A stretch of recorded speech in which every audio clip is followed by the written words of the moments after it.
le mettre sur les armes stratégiques. Au milieu, il y avait un trou, il y avait un creux qui était constitué par les armes de portée intermédiaire, entre 500 et 5000 km. Et ces armes, en fait, elles avaient été supprimées après, vous vous rappelez du débat sur les SS-20 et sur les Pershing. Donc, ces armes avaient disparu. En fait, les Russes sont les seuls qui ont reconstruit ce genre d'armes.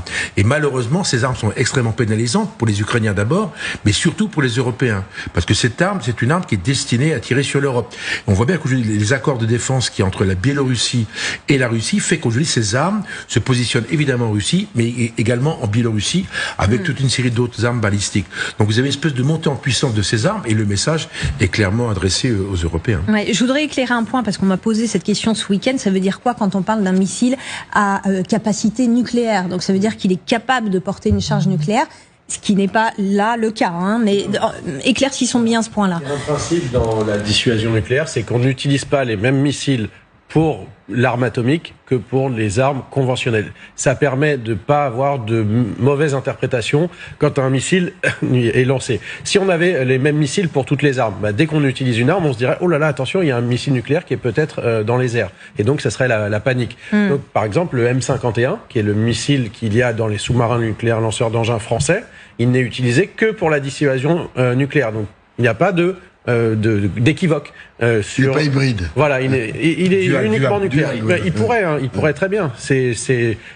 On met n'importe quelle charge, mais on volontairement, voilà, il y a le missile de croisière navale qui est l'équivalent pour les frappes conventionnelles. Donc on est sûr que quand on voit un missile de tel type, et ça a une signature radar infrarouge très nette, chaque type de missile, eh bien on a soit un missile conventionnel, soit un missile nucléaire. Parce que s'il y a un missile nucléaire en l'air, la réplique, normalement, c'est de répliquer nucléairement. Donc ça peut provoquer une crise type crise de Cuba.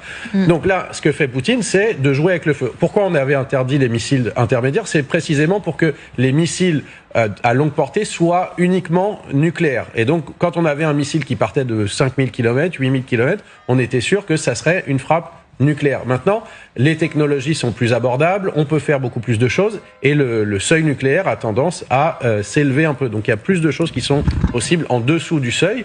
Et là, avec le Rechnik, Poutine nous dit, je peux frapper, déjà je fais des tests, il marche, il va à Mach 11, alors c'est le dernier point, quand il rentre à la fin, le moment de l'interception, c'est quand il va un peu moins vite, mais il faut le savoir.